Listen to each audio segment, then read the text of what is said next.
Le MV Ondius, suspecté d'être un foyer d'hantavirus, est en route pour Tenerife, arrivée prévue dans 3 jours, France Info. Le MV Ondius, suspecté d'être un foyer d'hantavirus, est en route pour Tenerife, arrivée prévue dans 3 jours. Immobilisé depuis dimanche, le bateau a quitté sa zone de mouillage au large du Cap-Vert, mercredi soir. L'évacuation des passagers démarrera lundi.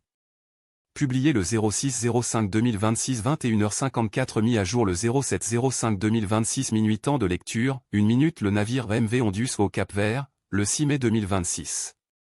AFP. Le MV Ondius a repris la mer immobilisé depuis dimanche au large du Cap-Vert. Le navire de croisière suspecté d'être un foyer d'hantavirus a quitté sa zone de mouillage mercredi 6 mai en début de soirée, a constaté un correspondant de l'AFP. Un mouvement confirmé par les sites spécialisés Vaisselle Finder et Marine Traffic.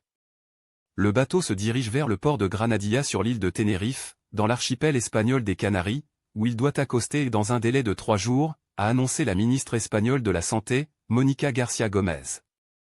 Une fois sur place, l'équipage et les passagers seront dûment examinés, pris en charge et transférés vers leurs pays respectifs, a expliqué plus tôt ce même ministère de la Santé.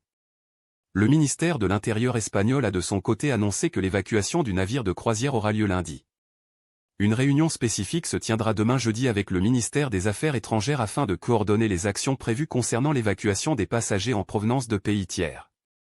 Tous les passagers resteront à bord du navire de croisière jusqu'à l'arrivée de leurs avions. Sujet suivant. Les frappes qui ont visé les Émirats arabes unis et où plusieurs navires sont injustifiées, déplore Emmanuel Macron auprès du président iranien, France Info. Les frappes qui ont visé les Émirats arabes unis et où plusieurs navires sont injustifiés, déplore Emmanuel Macron auprès du président iranien lors d'un nouvel entretien avec Massoud Pezeshkian. Mercredi, le président français lui a dit sa vive préoccupation sur l'escalade en cours.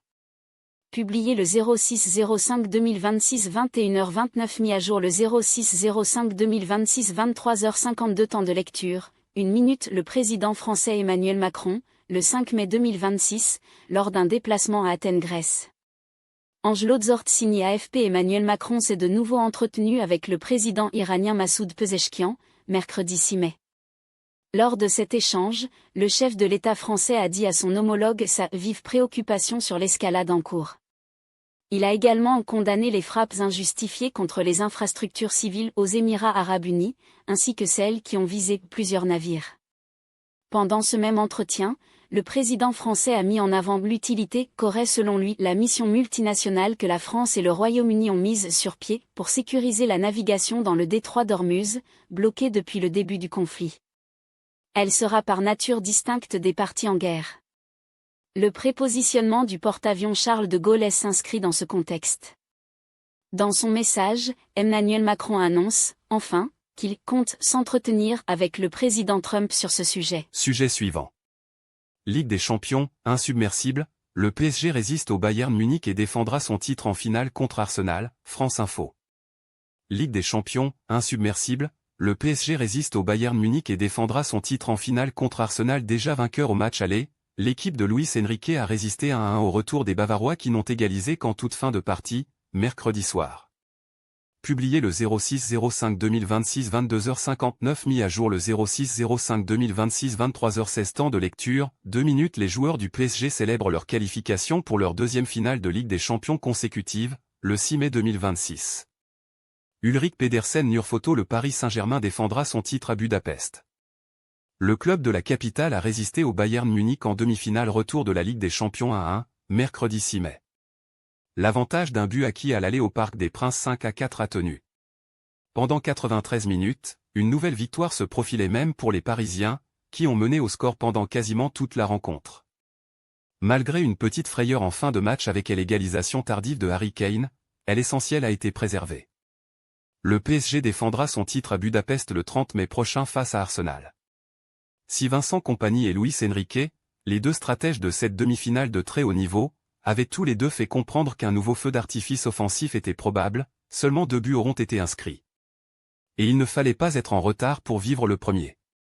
Les Parisiens ont climatisé la ferveur bavaroise au bout de 2 minutes de jeu grâce à Ousmane Dembélé, servi par l'autre homme fort parisien des soirées européennes, Kvicha Kvaratskhelia 3e.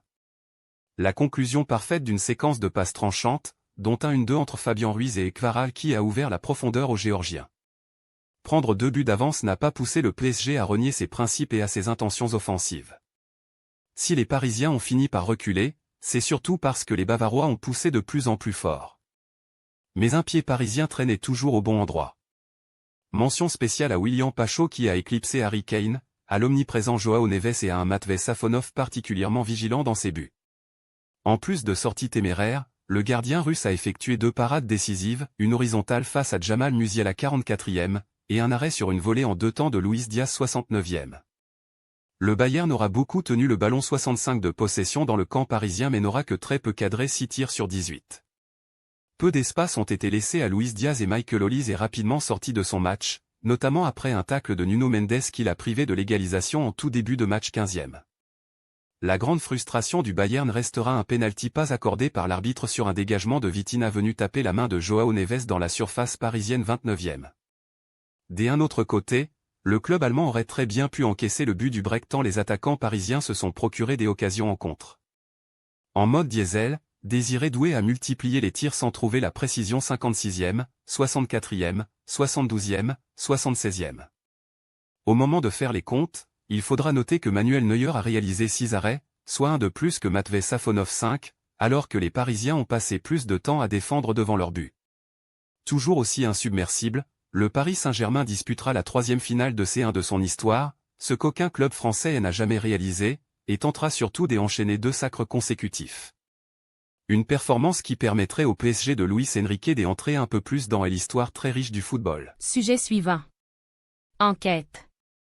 Des médecins radiés pour motifs graves partent à l'étranger pour continuer à exercer, malgré des alertes européennes, révèle le 20h de France 2, France Info. Publié le 06-05-2026 19h59 mis à jour le 06-05-2026 20h32 temps de lecture, 4 minutes, vidéo, 5 minutes dans le cadre du projet Bad Practice, qui met en lumière des défaillances dans le domaine médical, l'œil du 20h, en collaboration avec le consortium de journalistes OCRP, Le Monde et le journal belge de Tijd, révèle qu'un médecin français condamné pour agression sexuelle et radié pour les mêmes raisons est parti s'installer en Belgique. Entre midi et 2, dans une maison de santé du sud de la France, Sarah est seule avec son cardiologue. Le docteur a pris soin de fermer la porte à clé. Sa secrétaire est partie déjeuner. La consultation pour un simple électrocardiogramme laisse place à des agressions sexuelles répétées. Il s'est masturbé dans mon dos. J'étais paralysée, confie-t-elle à l'œil du 20h. Je ne comprenais pas pourquoi il continuait de me toucher. Mais je me disais, c'est un médecin, il sait ce qu'il fait. Point. Comme Sarah, 11 autres femmes se sont portées partie civile en mars 2024. Âgées de 47 à 75 ans, elles décrivent un même mode opératoire dans le huis clos de son cabinet. Une porte fermée à clé, des palpations inappropriées sous couvert de localiser une artère et parfois même l'usage d'une caméra cachée. Le tribunal judiciaire d'Aix-en-Provence condamne le cardiologue à 4 ans de prison, dont 30 mois avec sursis, pour agression sexuelle. L'Ordre des médecins français lui interdit définitivement d'exercer la profession de médecin. Mais à l'œil du 20h, en collaboration avec l'OCRP et un consortium international de journalistes, Le Monde et le journal belge de Tijd, a retrouvé sa trace dans un hôpital bruxellois. Selon nos informations, 2 mois avant sa condamnation définitive en mars 2024, le docteur a pris soin de s'inscrire au registre de l'Ordre des médecins belges. Une fois sa peine de 18 mois sous bracelet électronique purgée, il recommence alors à travailler au contact de patients. Comment un cardiologue condamné par la justice et radié par l'Ordre des médecins français a-t-il pu continuer à exercer de l'autre côté de la frontière?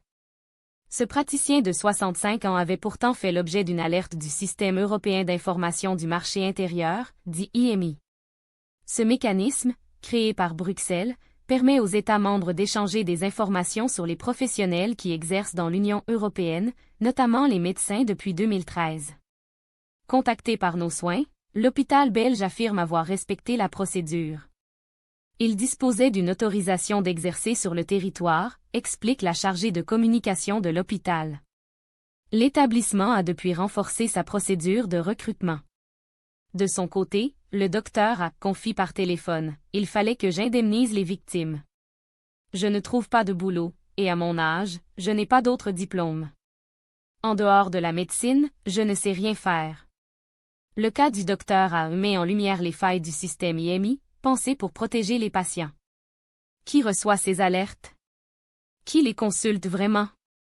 En Belgique, ces dysfonctionnements sont désormais au cœur du débat politique, comme le souligne François de Smet, député belge. Je suis objectivement tombé des nues de voir que la Belgique protégeait finalement assez bien ses voisins européens en envoyant les signalements de manière correcte. Mais elle oubliait de traiter les signalements qu'elle recevait elle-même. Les alertes arrivent, mais elles sont stockées dans une base de données, une boîte mail, quelque chose qui n'est pas ouvert automatiquement.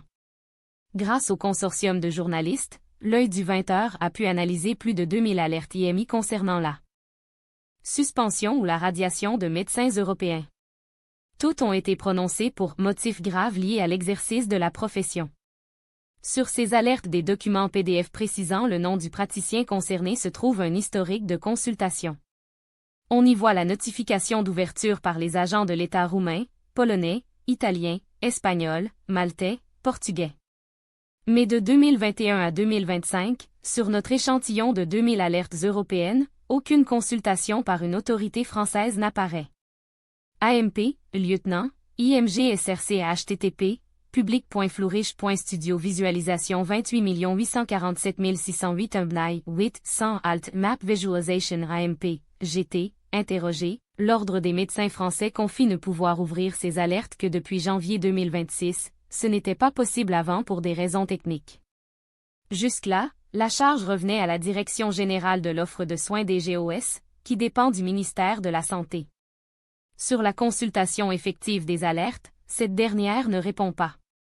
Tout juste reconnaît-elle que le système IMI mériterait d'être amélioré, notamment en les pratiques de notification, et les délais de réponse entre autorités compétentes. De la même manière, certains médecins radiés à l'étranger ont-ils pu s'installer en France? Nous avons pu en identifier au moins deux. Le docteur ou un anesthésiste radié en Belgique, exerce actuellement dans un hôpital du nord de la France et le docteur V, ophtalmologue italien interdit d'exercer, travaille actuellement dans le Var. Tous deux avaient pourtant été concernés par une alerte européenne pour un motif grave. Malgré nos multiples demandes, les ordres des médecins belges et italiens ont refusé de communiquer les raisons précises de leur radiation. De son côté, l'Ordre des médecins français ne souhaite pas commenter ces deux dossiers. Cette enquête s'inscrit dans le cadre du projet d'investigation Bad Practice, qui met en lumière les défaillances dans le domaine médical. Ce projet est coordonné par le consortium de journalistes européens OCRP, le journal norvégien VG et The Times. Sujet suivant. L'armée israélienne annonce ouvrir une enquête après qu'un soldat a été photographié mettant une cigarette dans la bouche d'une statue de la Vierge Marie au Liban, France Info.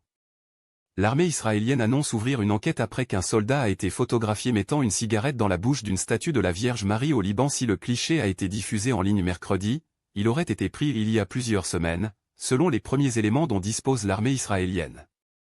Publié le 06-05-2026 22h45 mis à jour le 06-05-2026 22h59 temps de lecture, 1 minute une vue aérienne du sud du Liban, près de la frontière israélienne, le 29 avril 2026. Jala Marais AFP un comportement qui s'écarte totalement des valeurs attendues. L'armée israélienne annonce ouvrir une enquête après qu'un de ses soldats a été photographié en train de mettre une cigarette dans la bouche d'une statue de la Vierge Marie, dans un village chrétien du sud du Liban. Des mesures disciplinaires seront prises à l'encontre du soldat en fonction des conclusions de cette enquête, promet Nadav Shoshani, le porte-parole international de Tsahal, dans un message posté sur X, dans la soirée du mercredi 6 mai. Si la photo a été diffusée en ligne mercredi, elle aurait été prise il y a plusieurs semaines, selon les premiers éléments dont dispose l'armée israélienne. Le lieu, en revanche, n'a pour le moment pas été précisé. L'armée affirme qu'elle respecte la liberté de religion et de culte, ainsi que les lieux saints et les symboles religieux de toutes les religions et communautés et qu'elle n'a aucune intention de nuire aux infrastructures civiles, y compris aux édifices religieux ou aux symboles religieux, dans le cadre de ses combats contre le Hezbollah. Cet incident, en tout cas, rappelle un récent précédent. Mi-avril, une autre photo montrait un soldat israélien en train de frapper à coups de masse une statue du Christ dans le sud du Liban. Selon plusieurs médias arabes, la scène se serait déroulée dans le village chrétien de Debel, près de la frontière avec Israël. Après avoir vérifié l'authenticité du cliché, l'armée israélienne a confirmé qu'il s'agissait bien de l'un de ses soldats. Elle a alors assuré prendre l'incident très au sérieux. Le Premier ministre Benjamin Netanyahou avait réagi, en déclarant avoir été consterné et attristé d'apprendre qu'un soldat de Tsahal avait endommagé une icône religieuse catholique au Sud-Liban.